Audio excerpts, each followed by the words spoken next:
Tenda mari chikuru manerano mari ndimwari wakanaka. Regai tivatende nechipo cheupenyu in this opportunity yekuti tinzwe kutaura kwawo muupenyu hwedu. Tenda ndishumire kubva kubhuku yaJudges chapter 11. Judges 11 from verse 1. Now Jephthah the Gittite was a mighty man of valor. He was the son of a harlot, and Gilead begot Jephthah.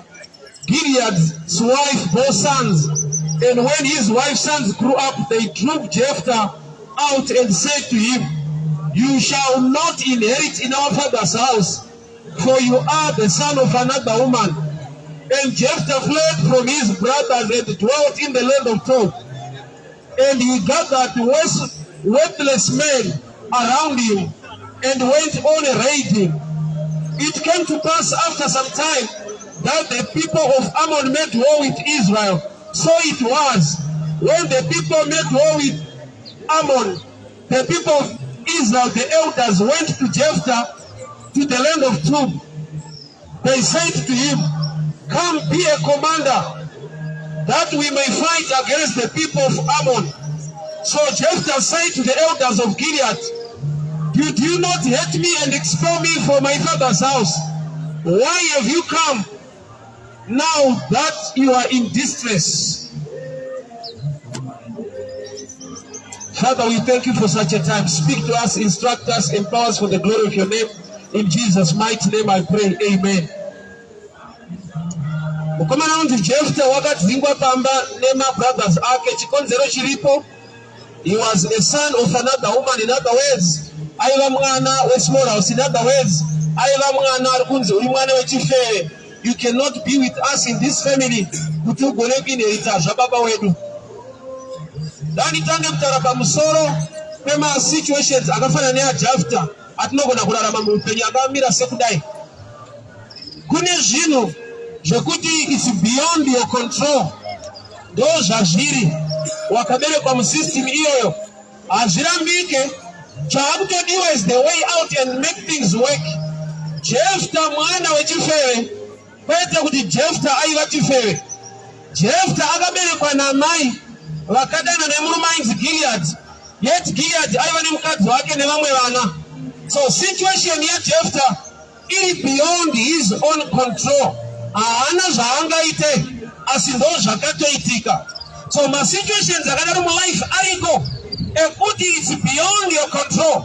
Hauna zvaungaite wakaberekwa mazviri munyika yacho, mumhuri yacho, ndo upenyu hwacho hwakasangana nawo mukuberekwa kwako, zvekuti iwe nyange uchidawo kuzvakanaka but wakaberekwa mune zvisina kunaka. Nyange uchidawo kugara kwakanaka wakatoberekwa wakarerwa wakakura musystem isina kunaka. So kazhinji vamwe wedu we die crying or we die blaming other people. Kuti dai vasiriwo vakazodai ndisina kuberekwa musituation iyi, dai asiri ninga akazodai ndisina kuita zvakati.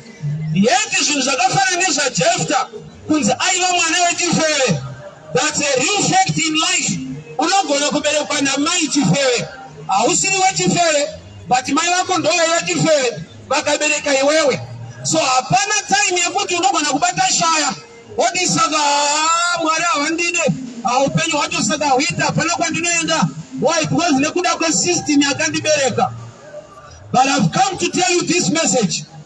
There is hope in you when you trust in him, the one who died for you and resurrected, anonzi Kristu Jesu. Situation yawakaberekwa uri yausingade, you cannot change your history, but you have the power to sharpen or to change your destiny or your future. Haugone kushandura history yako na rondo yako. Ndo zvazviri kuti wakaberekerwa ikoko nemutara iyoyo nevabereki ivavo muurombo iwowo ende hauna kuendeswa kuchikoro Izozo ziri beyond your control. Why? Because hakuna zonga kwene kuita kuti uchinje baba wako, uchinje mai wako, even wachinzi chifewe. You are a Zimbabwean you are a Zimbabwean. Wakabele kwa system mnyika yakadai weka unoida uide, but it's beyond your control. Why? Wakatobele kwa utara, you are a Zimbabwean. You are an African.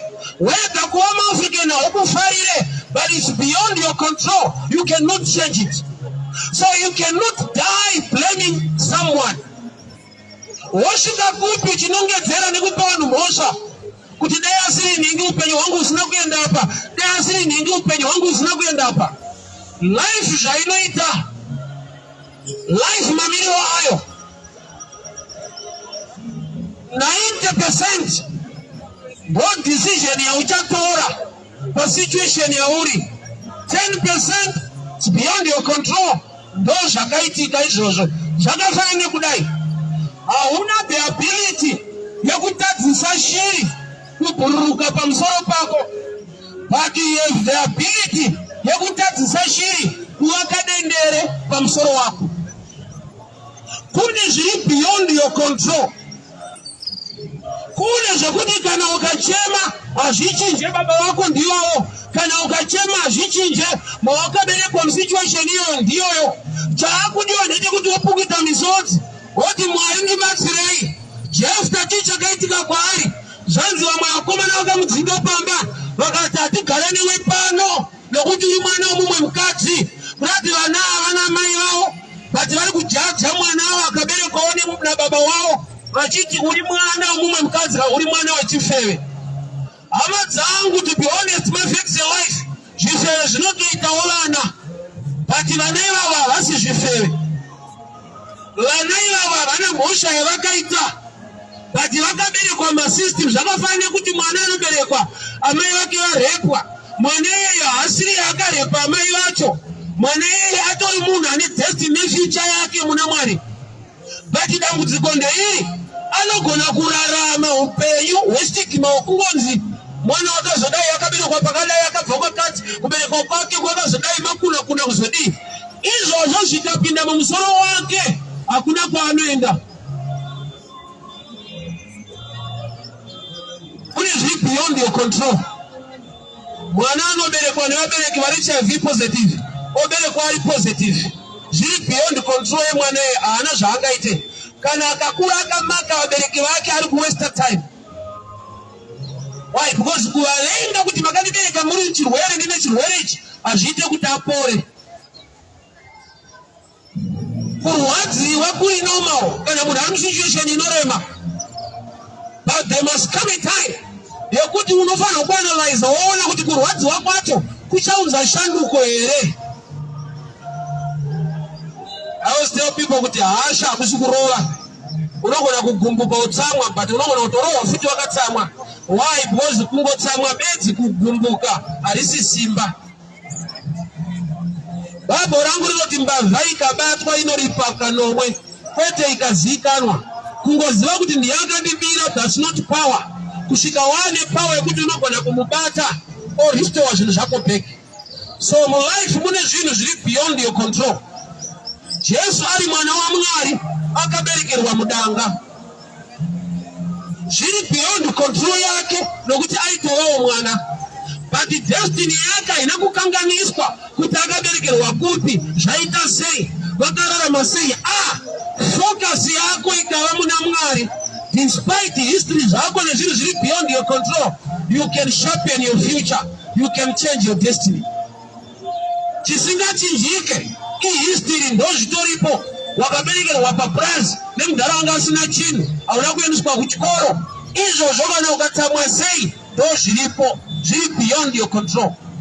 Danger ndeyekuva ne-blame spirit, mweya wokungopomedzera nekunongedzera kuti asi vamwe vakaberekwa nevabereki vakarongeka vari nani, izvone zvakaita madhara edu saka ndoenda kupi ndoitei. Don't waste time pointing fingers pamasituations ari beyond your control. What you need to do ndezvekuti wopukuta misodzi yako woti Mwari ndivanirewo nyasha kune kwandakaberekwa kwandakabva nako kusina kunaka, but you can change my story. Wewe kublema nekunongedzera ushande mu life. Zvakakukomberedza zvese zviri beyond your control. Kana ukatsamwa sei kana ukachema sei ndo zviripo. Chakudonene kuti umbopukuta misodzi woti Mwari ndiwanirewo nyasha. Help me, I must know what to do. Life zvairi pururu saJephthah zvanzi akadzingwa nevakoma nevaning'ina. The brothers of Jephthah, Judges 11, vakati bva pano because uri mwana wechifeve. Jephthah here akafeva amai vake, saka zviri kumudzingisa zviri beyond control yake. But Jephthah became a leader in Israel. Nyangwe ane record yekunzi mwana wechifeve. Chii chaakagona kuita nyangwe vakoma vasina kumufarira. Discovered the gift yaiva maari, and at the end he was chosen to lead the people of Israel. So kazhinji tine zvatinonongedzera nevanhu vatinoblema. And the life yekuda kurarama kuti vanhu vachandinzwira tsitsi. It's unfortunate. Tsitsi dzevanhu dzakagumira paability yavo. Ukanzwirwa tsitsi nemunhu asina mari haakupe mari because haana mari, anongokudzwira tsitsi kusvika wafa. Tsitsi dzemunhu dzingori beyond capacity yekutanga kuitire nyangwa ine tsitsi. Saka uchiona ukasvika kana pane bofu riri kukumbira mari so, unonyatsobatikana but unopfuura because hauna. Saka kubatikana kwako kunongomusiya ari patight. Asi tsitsi dzatoratidzwa kunzi unadzo. Mweya wokunongedzera nekublema nekugara uchichema, that spirit is way. Kana Mwari achiti vanhu vangu vaparara nekushayiwa ruzivo, zvoreva kuti knowledge can bail you out of a challenge. Was opposite yekuparara, kusimuka, kubudirira. So kana vanhu vaparara nekushayiwa ruzivo, zvoreva kuti vanhu vanogona kutobudirira nekusimuka kana vaine ruzivo. Ruzivo runotangira papi?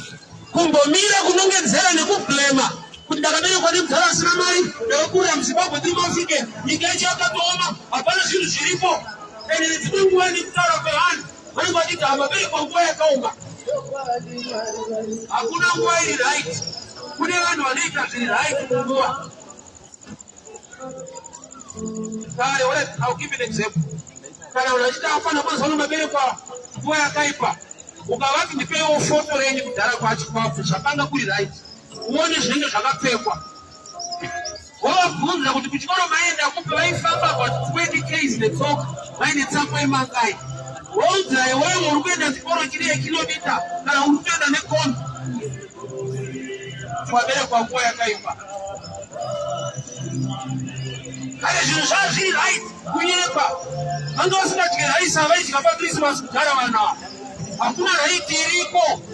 Ndo zvavanofunga. Kare zvazviri right. Ini pandakakura taidya porridge nechi kune kagwati kemuti kwaishaita spoon kudhara. Muraiti ndo mwana wangasina maspoon.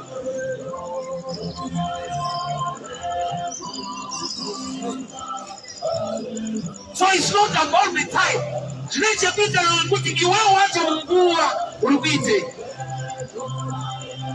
Hondo imwe chete yakaita kuti vamwe vanzi mahero vakafa vachiendeswa paheroes ega, yakaita futi kuti vamwe vanzi marefugees.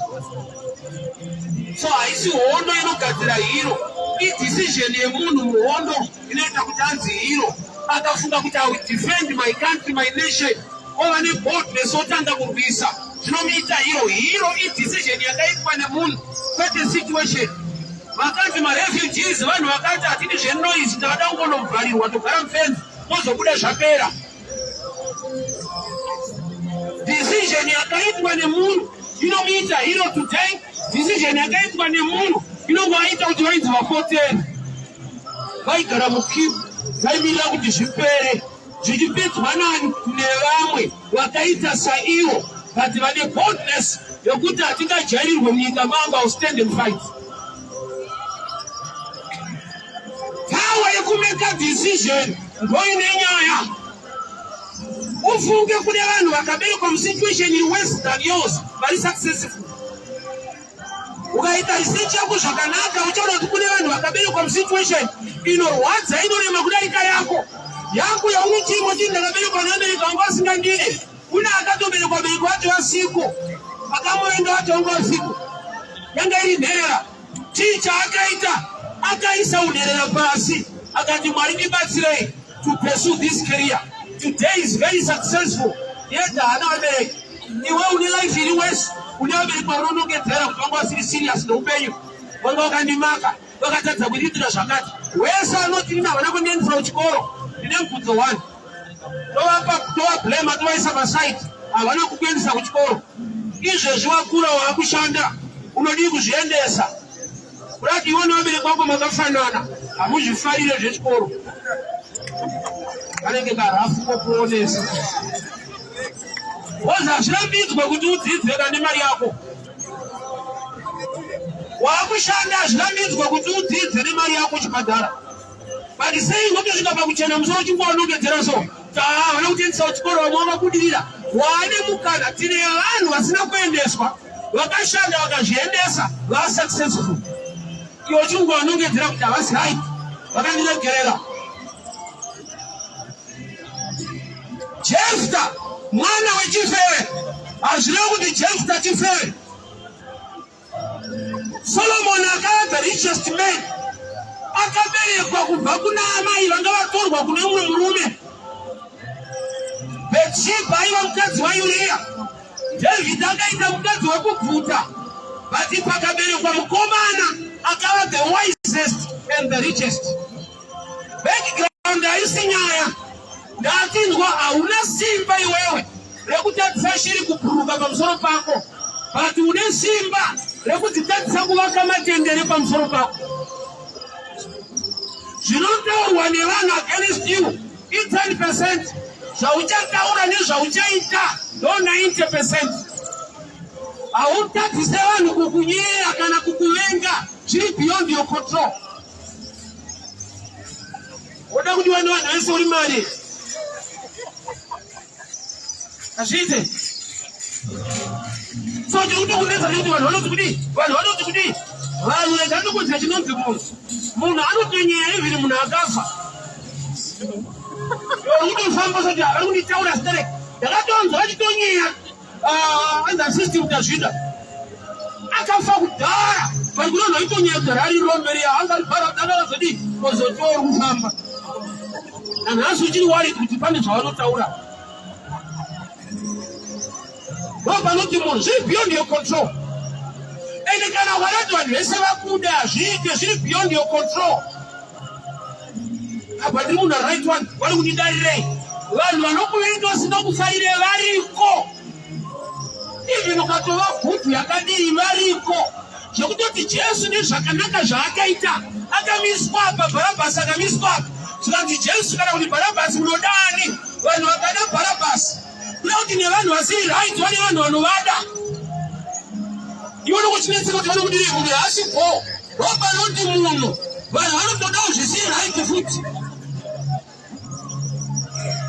Tina vanhu vari waridziva kuti kuti munhu haasi right anoswera tukaona chito zvakatso vari kuna vanhu vanotomumira muoko atifara. Ropa noti is beyond your control. Haudzivise vanhu kuda munhu wavanenge vachida even usingamude even asiri right. Kana vanhu vakasvika pakuvhotera Bharabhasi decide yekuti Bharabhasi was a murderer, Bharabhasi was a thief, Bharabhasi was a great criminal. Aitodeserva kuenda pakrosi kuti arovererwe. Pavakabvunzwa kuti munodani Jesu kana kuti Bharabhasi, kuchitarisa marecords avo, Jesu akamutsa vakafa, Jesu akafidwa 5,000, Jesu akasviridza mapofu, Bharabhasi obvamiswa, akaba mombe, akarepa, akauraya. Munodani and don't fight Barabbas. It's beyond your control. You don't know what you want to do. But you don't know. Put it up for Gunogengesa. And it's what you say. Could all good I write to Gunogengesa. You are Gunogengesa. One. Don't you want to talk about with the Petra? Who got shy, holding my foot. Taruti Mesa. And so to send up a level if you are you. Now we know Engesa. kuwana futhi kuneda ukuthi ungaku suspect bakulenge alizothi ushenda kwa level hiyo. I love to give people examples to understand the mind of any regular operation. Ukata tinga masofa ako otra anchena na manero mpaka na chaisa uchitoshika nao manero wala olenga mtu penya naso jema kirize kuba hadi kuta shakachena hata usiku wala iko hata yawandeni nao manero wodi balancha wa kumbira rungu basa balancha legai mayini maso uchitoshika nao balancha onzirai uchitinya tsona bade masofa ubene wakacheka nikaisha sababu kaongo uko hati sila masofa ni mwana unguwai Wafoti kareba chitini wafoti na kipeku kara Loba nuji mbaba iti beyond your control Ulorengele wakuwana, ulorengele wakushaya Chilipio, unaja unochinja Kana wana kutola right Loba uchali yunga futi stere So ucha kujua chini focus ni life Nemu na nuko na zano ita mune wana mbimu tahako ne ya chikona I'll take you to my sports.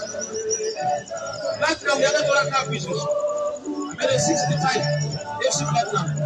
You have put them on the barrel, somebody else, the Platinum, really say. I don't know, I'm Rico. Any yaki is a bonapayo, no yaki. Feel beyond the control. The Indian one, I'm supporting them and South Lokuira. They use the Platinum, the other people that they must have got them. But a nice in our shoma. Here to 6 times, but you must put a mashoma, and I was a for when I watch it, you nobody to move. When I don't want to be social, so years of so the only thing is little police and so we patin down, but our own even like it on and nobody to move. That's what I was showing. I want that's what you know about to the problem you go to watch no spare. So you go look at next time, but you have an awesome food so beyond your control. Jefta, amaya kama bereka, chaiwa kifele. Iye kifele kwete. Akaite inaso, paga zingwa ni ama, kuti papano, aungachike nake baba wenu, uri mwana wa kifele. Let me show you the error of the brothers. Kana maila Jefta, wasiri the same matter, never komana warutika Jefta. Bajitu uri mwana wa kifele. Awasi kutuka Jefta. Was Jefta ajisi kifele. Bari kunongezera baba wao. Nokuti akabuda mu marriage akachenda kuna mai Jefta, ndi baba wa Jefta Gilead. Muruma ali mu marriage. Akabuda akaenda kuna mwe mkati kana msikana akanommitisa. Aliro muipa papa 100%. Muruma abuda kwake. Boza uzosha akautra uipa akaenda huko. Pamaga shika yindiri mukoma na seja tunaita. Kuti pale pa nombo ita boys na zvakuita. Amaringa anokwana muomwe ka. Maomberi maringa. Ngona tisimbio isa ringi yako muomwe matanga metite. Yeah, no, what is that? Right. And he says, you poor. I don't know. Don't pass one moon. I come out and know God's. You want my that's right. I found a bush warner. I teach for that woman pick up my uniform. Ring Idiki. By the way, from there, which one of you was married your boy's eye. And over when you was not being picked up, to that ticket and the police. But you found out she's not going to say, go. Tagapi wa Galgadika. Kautika sa robo kutashule watu wa command. So Maila Jefta, Avana Mosha, Baba wa Jefta, no wakabuda mu marriage. Wakaenda kuna Maila Jefta. Sasa wakoma ni wani ngina baruku tulimwana wa Chifele. They are insulting their father, not Jefta. They are not insulting the mother of Jefta, but their father. Number 2 na ipi. They share the same blood. The mono wakutinga. Jefta na iyo wakafanana. Leselana wa Gilead. Kulewa kuja according to the blood. They are one family. So chawaru kuti hufele. Hii character is blood. Can I preach this one? That was the mission. amai wa Jefta toti wakaita ufere na baba Jefta wakabereka Jefta. Ufere character. Doza gada mungu kushereketa character. Anakubereka akadaro. Saka Jefta pa aberekwa chiri muna Jefta. Dochiri muna amadzake dziri kumudzinga pamba. Chipi ropa. They share the same blood. Nobody else vana va Gilead.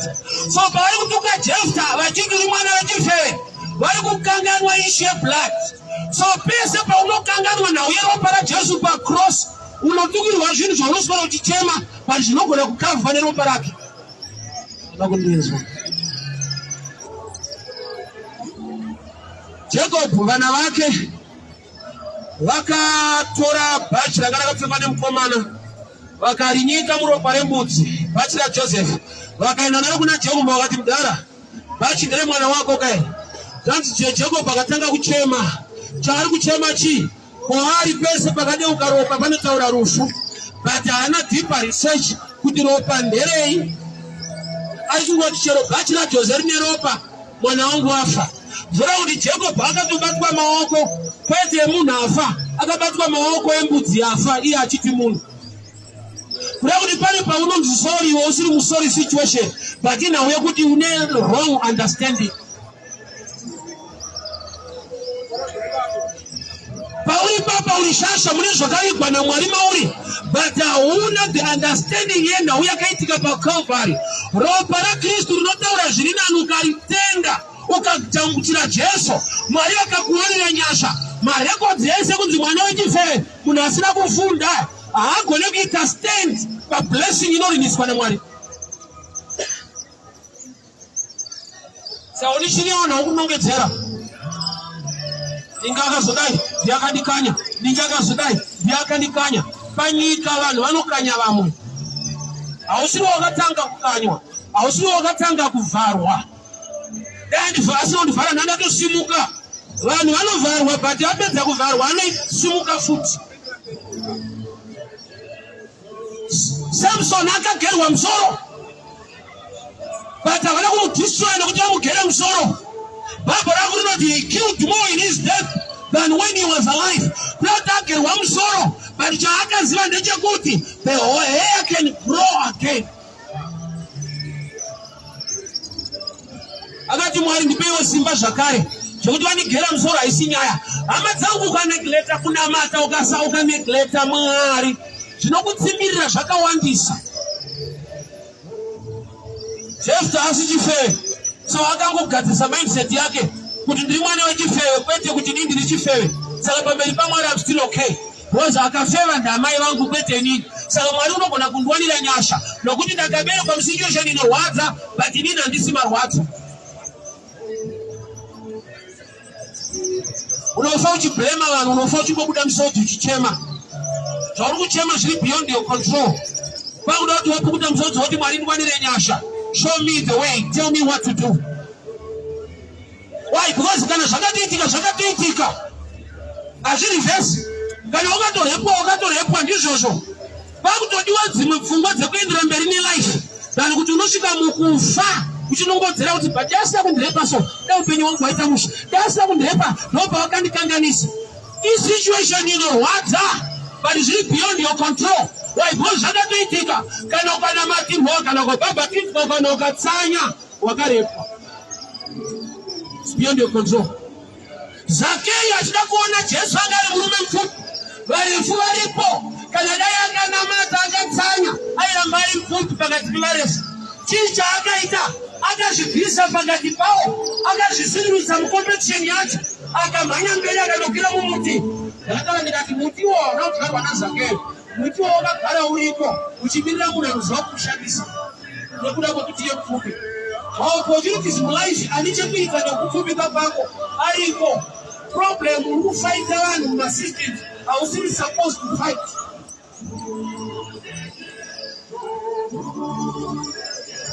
Kada competition muupenyu is unfortunate. Kune vanokukunda zvaunoita. Kana kuri kungwara kune vakangwara kudarika iwewe. Kana kuri kufunda kune vakafunda kudarika iwewe. Saka chii chaungete life haisi competition. Life unofanirwa kutsvaka the revelation, the mind of God concerning you. Hausi dofo. Unazoea kuti Jefta paari kuberekwa mumba. Iye mindset yake anogara achitozviudza kuti hongu ndiri mwana womwe mukadzi, ndiri kunzi mwana wechifeve. But Mwari une zvaakadyara mandiri my destiny, haidei neufeve hwaamai.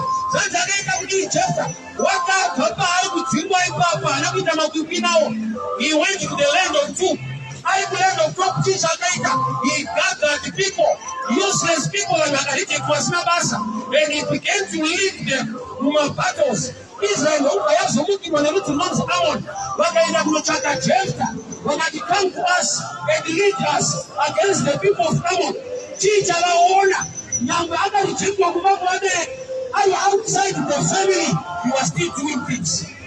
Saka kuti wangu unobva wati uri kuitei nyangwe wakaberekwa vabereki vakasapedzisa kuchikoro, uri kuitei? Kwete kuti izva uri uchaitei nazvo? Isubject yakatozvibvarira yega. Kaini neBheri, vana vakaberekwa nevabereki vadzimba mugadheni, havagoni kuzvichinja. Vakaberekwa nevabereki vanga vadzimba muright place. Saka kana dai vakachema vakazoti vanga vakurarama life yepanze, zviri beyond their control. Kune zvaunogona kuchinja, kune zvausingakwanise kuchinja. Izvozvo manje zvisakuchemedze. Kuswera uchinongedzera nekupa vanhu mhosva, unosvika kupi? Saka uchiona vamwe vanosvika pakukomita suicide. Danda rako saka ndaenda kundoita ndikofa. Hausapo wagoita research kana kumbonzwa here kuti kune vanhu vakaramba vari successful mulife. Kune ma-school dropouts vari successful mulife, vari palist yemabillionaire nemamillionaire in the world. Ma-school dropouts. Chii chaakaita? Chikoro chakona akatsvaga zvimwe. Adende kana kuchikoro chakasimuka madhara chamazotiregerera so. Kusvika rini? Havagoni kuzvichinja izvo. Chaakutodiwa ndine kuti Mwari ndibatsirei. Zvakaitika, asi mune chekuita neupenyu hwangu. Sei usina imba? Mudhara wangu wofuti anga asina imba. Mudhara wangu akabvunzwa, anotaurawo futi wake mudhara. Anonongedzera sekuru wako, sekuru wangu wofuti wanga wasina.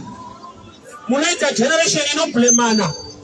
Chaakudiwa anoti Mwari, nyangwe vabereki vanga vasina, sekuru vanga vasina. I pray for favor to locate me. Ngazvitengerawo pandiri kuti zvinoitika kuti tiwanewo pekugara. Mudhara wacho anga asina, akasina kurongeka. Vamwe vaita dzimba muno, iye haana kuita. Iwe wamudhara, itatone.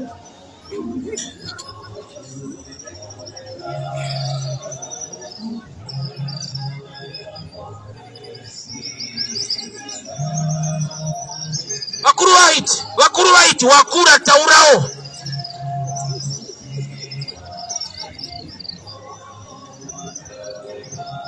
Vakuru vakati vakataura vari pasaizi yako, vakudiwa kuti chitaurawo futi wewe. Waamukuru wacho. Vaiva unoti vakuru vakati vanga vari 60 years waanadzo taurawo. Even in this challenge in life, kuti pandakaberekerwa, situation yandakaberekwa ndiri mairi, I define upenyu wangu. Inzwa, Jesu akaberekwa mudanga remombe, but akava Messiah. Anakuita cowboy. Hazvina kuipa kuberekerwa papurazi. Chakaipa kuti ndiwato purazi racho uchageza, ndiwato munda wacho. Success vakuru inotangira pa mindset. Yakumira kumboblema nekunongedzera vanhu.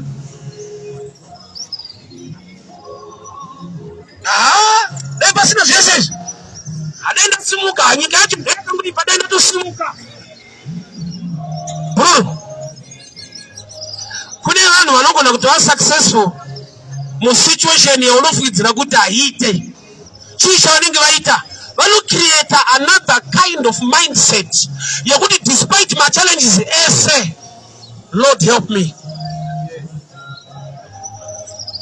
Zvanzi Abrahama, vana vako vachaita senyeredzi. Nyeredzi dzinoshaina nguwai usiku. Kuti usiku hii picture hii time yakuti things are not okay, kune darkness, but wakapiwa the nature to shine in the midst of darkness. Ndo zvinonzi vana vako vachaita senyeredzi. Hii picture yakuti despite darkness you can still shine. So iwewe neni tiri vana va Abrahamu nekutenda. In the midst of darkness we can still shine.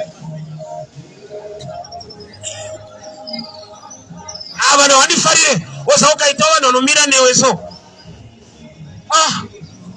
Vanhu ndozvo vari. Unofarirwa, unovengwa. Zvinoita kuti ufarirwe nekuti uvengwe zvinogona kutofanana. Unoziva kuti munhu anoshaya basa kwete nekuti haana kudzidza, but anobva anzi you're over qualified, hatigone kukubhadhara. Urova hwakaremekedzwa. Urova une makategori, kune urova une respect. So ndaachakatidza wena haakapana kukwanisa kumubhadhara saka azviite. Makore ari kutofamba usingashandika. Chinotaura muri wakuru. Vakuru iyi uchifa nenzara. Ipapo ndo panofanirwa swallow your pride. Kana ngorema banana inopushwa. Makore achifamba, nguva ichifamba, uye zvichaita chete. Munguva yekuti zvichaita chete vamwe vari kutoita.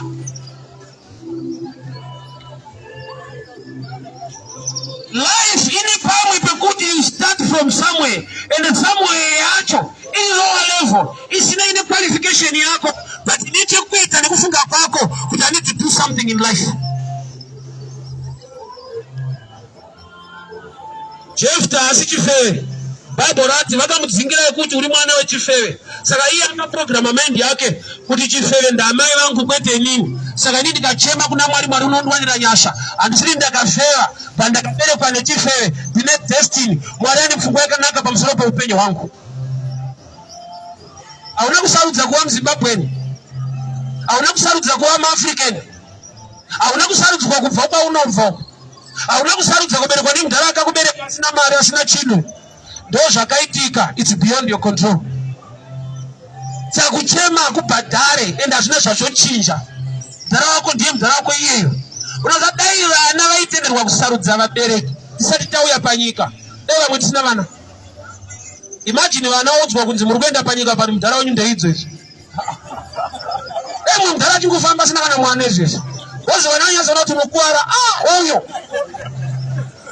So it's beyond your control. Hazvisi palist yechoice. But chine choice manje to be born again. First birth haina choice. Ma1. First birth yako unongerekana waberekwa nemumwe mudhara kuzaka ukasina chinhu. Kana ukatsamwa, kana ukachema ndiye mudhara wacho. It's beyond your control. First birth unoberekwa nemudhara asina imba kukorocha.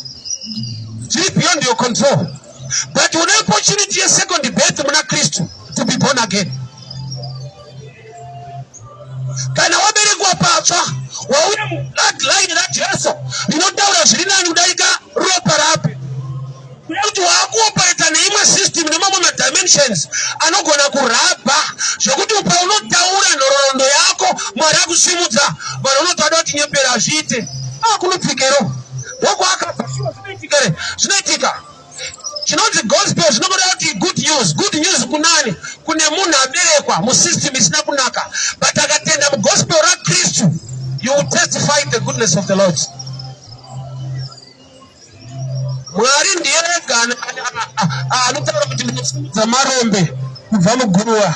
Urati kana uri rombe ukasanamata wairasa, nyika isimudze marombe, inodzvanyirira marombe, inorejecta marombe. Akazviti marombe ngauye kuno ndasimudze ndiMwari. But chinzwa manje, kana achisimudza marombe kubva muguruva, haazunze guruva rerombe, anosimudza marombe kubva muguruva. Ijuti rerombe kuzunza guruva. Why? Nekuti pauri unogadzikwa namachinda hapadi dust. Iwo wakabva kudust unofanirwa kubvisa dust. Because there is a role to play. Anosimudza marombe kubva muguruva, but ijuti rerombe kuzunza guruva racho. Why? because pauno kadzikwa namachinda vakakuona uine dust avafare vanokudzikisira kuzinza guruva chii. Sharpen your character according to the ways of the Lord. Sharpen your character according to the ways of the Lord. Abastara zvechekuta zveshoko raMwari uye nekuda Mwari uye kuteerera kutaura kwaMwari. So Jephthah akadzingwa. Tine vanhu vari rejected in life. Ishmael chaiye akadzingwa pamba paAbraham. Baba vake vaiva nemari. Abraham was rich in silver and cattle, but pamba ipapo pane mwana akadzingwa. Vakapiwa mai vake Haga. Zvanzi akapiwa chingwa nebhodhoro remvura from a rich man's house. Yona nhasi kuti mnhu ashande mari dzake but ari kundoonawo havanifarire but vanitundwa vatoni makombi vatoni mabhazi. Ishmael akadzingwa pamba pemurume anopupurwa neBhayibheri Genesis 12. Abraham was rich in silver and cattle, but ane mwana anonzi Ishmael waakadzinga pamba akapiwei bhodhoro remvura nechingwa, mwana wembinga. Mwari vakaitei neupenyu hwaIshmael paakachema kuna Mwari ari murenje. Mwari vakamuvhurira tsime kuti ariko matsime maopportunities ekuti Mwari anokuitira even vanhu vakakurejecta.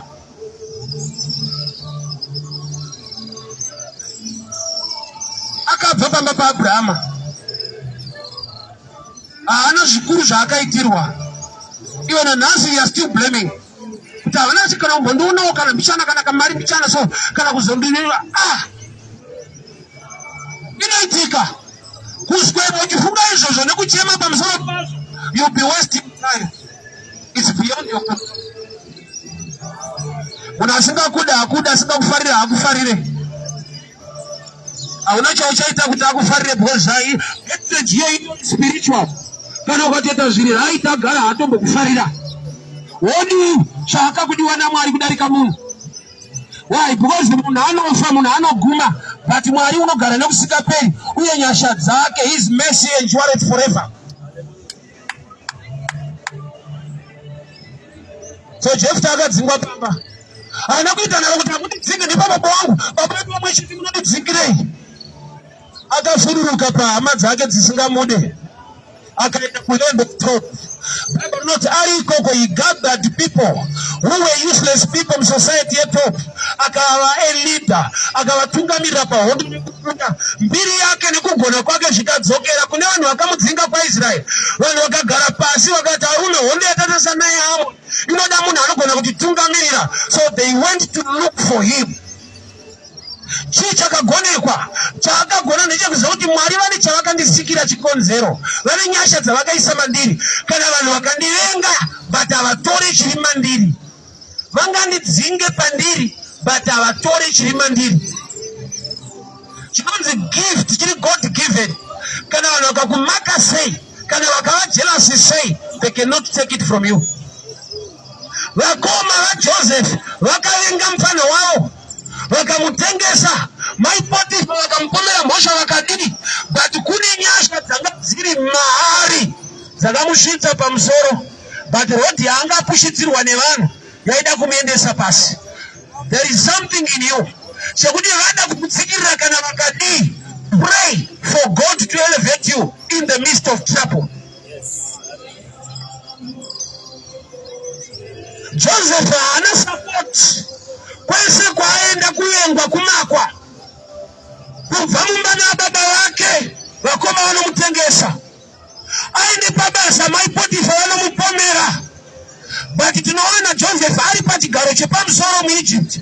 Chii chaakagona kuita? Wakaramba achida Mwari in the midst of trouble. Haana kuswera chichema ndozviuraya kana hama tichindiramba so andoenda kupa pana anondida kana pabasa pacho ndichipomerwa so I'll kill myself. Azviite. Zvinoitika kuti uri right unongovengerwa kuita right. Uri munhu ari bo unosangana nevanhu vasingakufarire. Zvaunotoshaya kuti ndombovengerwawo dzei, handina wandinoita rafu, ndiri munhu ari right. Zviri beyond your control. Vanhu ndo zvavari. Unongotovengerwa kuwana kana kuvengerwa kushaya. Nhamo inovengesa. Sajona wadi kutara newe, wadi kutara zvinhu zvakawanda newe, vanhu zvinozotinetsa. Kana kumushango tinetika nhamo havakuzivise, vanenge vachityira kuti pakudzoko nenguva kuda kuti mari yebhasi. Unovenga kusvika palevel yekuti haudzwe nhamo yekumusha. Vaibhozi vanoda kutyira kuti utori imwe nhamo futi.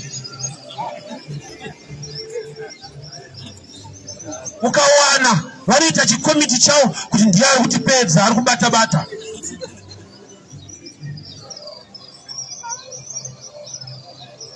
It's beyond your control. Haudzivise shiri kubhururuka mudenga. Anoona dziri kubhururuka idzi pamusoro pedu. Hauna zvaunogona kuita. It's beyond your control. But una ability yekudzidzivisa kuti dzivake dendere pamusoro pako. Pamusoro pe-life yako una ability to make a change.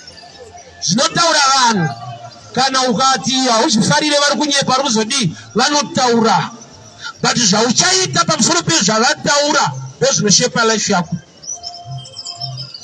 Vakakuvenga vasakufarira ndozvavari, but iwe unoitei neruvengo rwavo ndo pane nyaya. So Jefta akadzingwa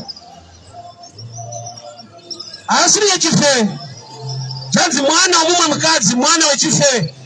Saka vakomana vamudzinga pamba havasi kuziva kuti zvatiri kuita tiri kutotuka baba. Why? Because kana Jefta muchiti mwana wechifeve, inapa wedzi mungoti baba vedu chifeve nekuti vakafeva namai Jefta. So Jefta chinhu chaakangoziva ndechekuti nyange vandidzinga pamba, but handina kudzingwa munyasha dzaMwari. Just like Ishmael murenje adzingwa kumba kwaAbhurahamu, he cried out unto the Lord. Mwari vakamvura meso aHagai akaona tsime remvura. Kumba kwaAbhurahamu vanga vapiwa bhodhoro remvura, but pavakachema kuna Mwari vakapiwa tsime remvura. I don't know kana uchiona picture iri panapa, which one is greater? Tsime remvura rinodarika bhodhoro remvura. Why? Because tsime isource, bhodhoro imvura yacherwa kune imwe source. So Abraham unogona kukupa bhodhoro, but kana usikazivi kuita kwaMwari unofa uchichemera mabhodhoro, iye Mwari achigona kukupa tsime rako.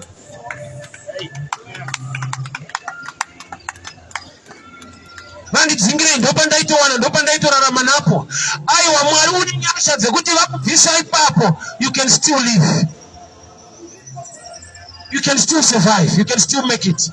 Why? Nokuti Mwari ane chinangwa neupenyu hwako. Zviri beyond your control, Mwari havazvitarise. Iwe unoitei? Wakaberekwa nechifeve, saka pfungwa yako uri kufungei?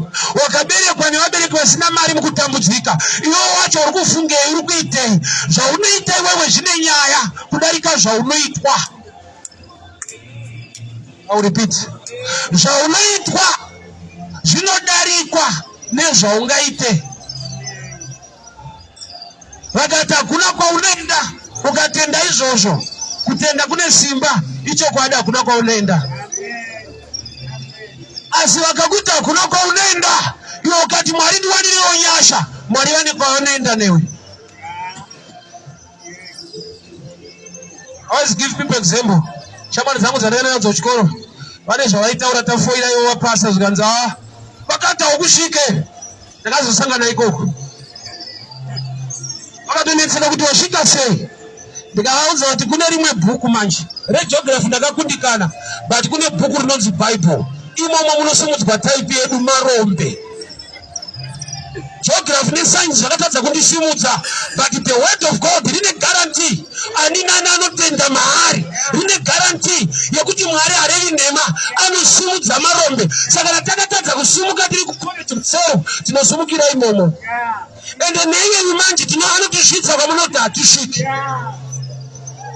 Padai vakadaro ende vatarisa kufaira kwako, waingobata shaya kuti shuwa panino kwatinoenda hatakundikana zvavharana. Yatime yekutombopukuta misodzi, analyze life yako, otarisa kuti Mwari unoti kudii mushoko rake concerning your life. Zvokuti vanhu vakati kudii, wakabereka musituation ipi, nyika yacho yakamira sei, economy yakadii, unofa nestress mahara. Bible saka richirambidza munhu kuti ave worried. Harirambidze kufunga. Rinoti do not worry, hariti do not think. Because worry create bitterness. Bitterness create a lot of disease in your body. Zvimwe zvirwere zviri munyama yako zvakabva pawari. And worry kazhinji is overthinking pachinhu chauri beyond to change. So Bible richiti by worrying ariko here angagone kuzvipa mazuva ekurarama kana kuwedzera bvudzi rabuda mumusoro make newari. Wari haina chainokupa. It's like munhu akagara parocking chair. You'll be busy and going nowhere. And Nyikacha is right. Nyikacha is right. Vari kutiregerera dai vazodai. Zvauri kuitwa hazvisizo zvine decision kudarika zvauchaita pane zvauri kuitwa. Pauri kuvengwa uri kufungei uri kuitei ndopane nyaya. Kugara pasi wobata dama uchema nenyika yacho, uchipedza kuchema ndo nyika yacho. Unopera misodzi inopera. Aiwa beda ni mwana wakabia tune too much stress. Wano wawapedza ngoma ndio ndo nyika yacho ya uchiri. Unaita sobo wona uchiri kuZimbabwe enda ushande. Unazo saka papia hapa panenge hapana chiri kubuda. Unofana kuita ka research so. Baba dongorola so timopisa ka stress. Warola wasoba unazo noti ndiwe uchiri kugara kumva kose ende renta usati wabhadhara ende shoma yawafanira kuwedzera ndo watapudza uchitenga.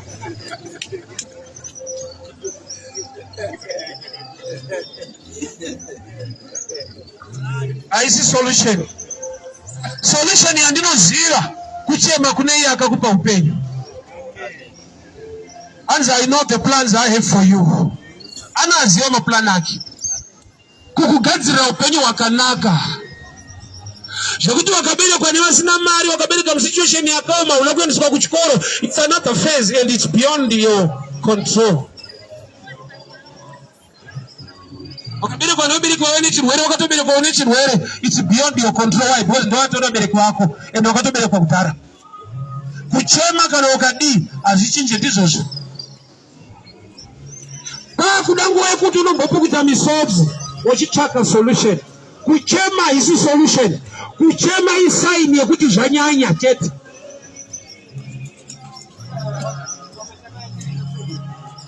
Kana Mwari achiti vanhu vangu vaparare nekushayiwa zivo, zvinoda kuti vanhu vakatsvaka zivo havaparare. So zivo yacho inobva kupi? Mushoko raMwari. So taverenga tsamba yake Jephthah ari mwana wechifeve, he became a leader in Israel. Kuti ufeve hwamai vake nekutukwa kwaaitwa hazvina kuchinja destiny yake. Ina nhasi chiri kungochema so. Tamudhara ndiye akamixa, dai akaita so mani. Dai life yedu iri nani. Iwe wamudhara chiita yako. Tine vanhu vatinotoblema, God bless you. Tine vanhu vatinotoblema izvezvo. Dai vakadai. Iwe ukaiswa musituation iyoyo haudaro futi. Dainesa namudhara pakabuda ma50 aipiwa maovet. Ndikati mudhara wamari kupiwa mari mamuri kupi? Ani muri generation iyoyi. Omuofa nemari kumaovet mamuri kupi? Ndobva agara neni pasi mudhara. Zikanzi mwanangu havasi kungopiwa chete. Pane yakatambika. Zairira. Iwo mwanangu dzikarira ungaende. Vandaoneka kuti namudhara wangu takafanana atete. Iyo pakatoputika firecracker untonzwa hana kusumuka. Ungaite oveti iwe. Asi pari paunenge chinonge pechipa mhosva makatiregerera vamwe ndaiso ukapinda mutsoka dzavo munguva yacho utori wese. Haisi time yokunongedzera nekupa munhu mhosva. Katiregerera so vamwe vangu vakaenda kuchikoro but mudhara wacho akutibereka takawanda hatinazomboenda kuchikoro kwacho. Waakushanda chienda. Hazvirambidzwe kudzidza nemari yako, hazvirambidzwe. Enda unobvunza kuti yangu inoita, unobvunza kuti inoita. Kubhadhara woenda. Haisi nguva yekunongedzera nekupa vanhu mhosva. Zvimwe zvacho zviri beyond your control. Hauna zvawaigona kuita, ndo baba vako vacho vavo vakatadza kuendesa kuchikoro, ndo mudhara wako.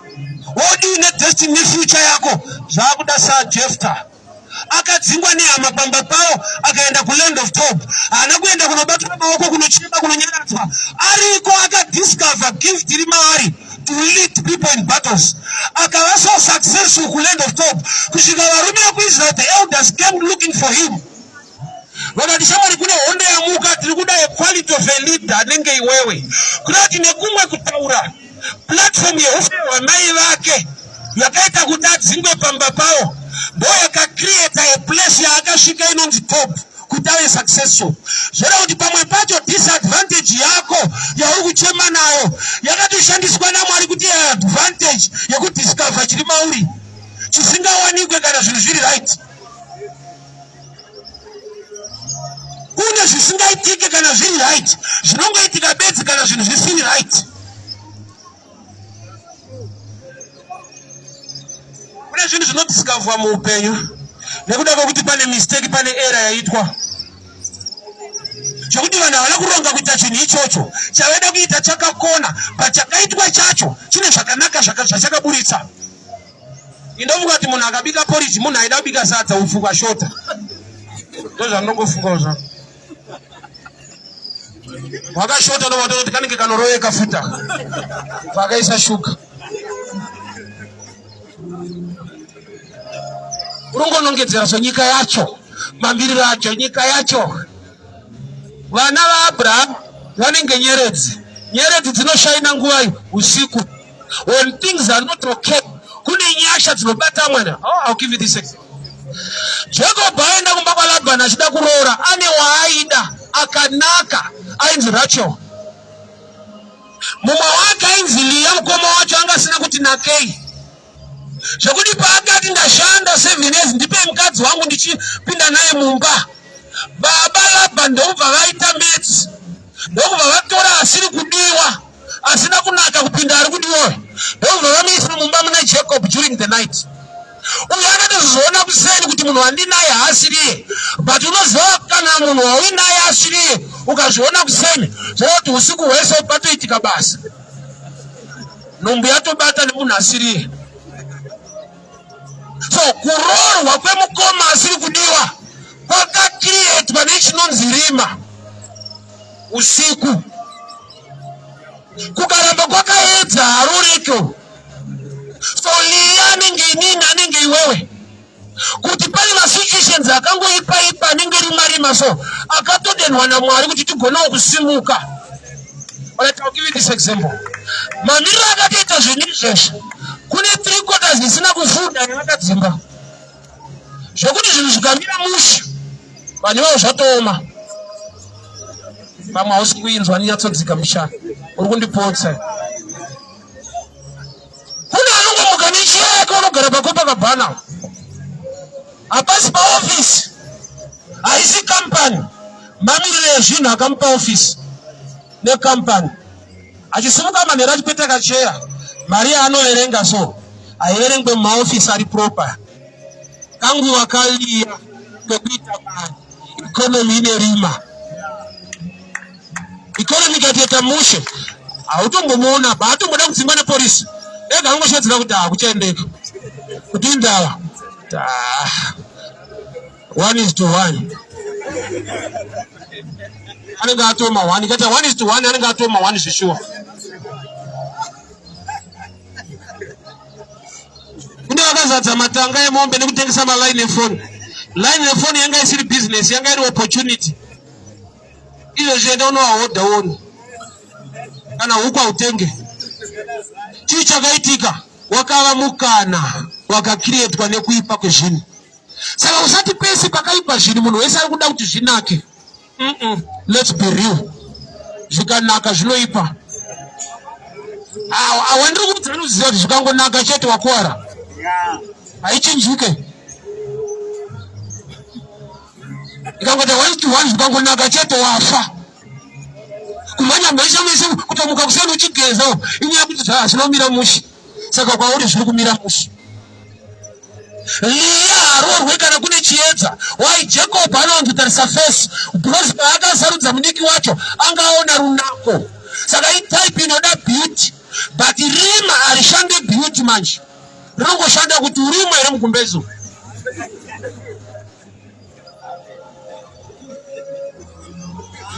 so don't blame kuti uyu akanaka udarika inini zvakazodai so uyu akangwara uyu akaberekwa muriri right mudhara wake anga akarongeka anga akazodii rima rako ririko Leah unororwa.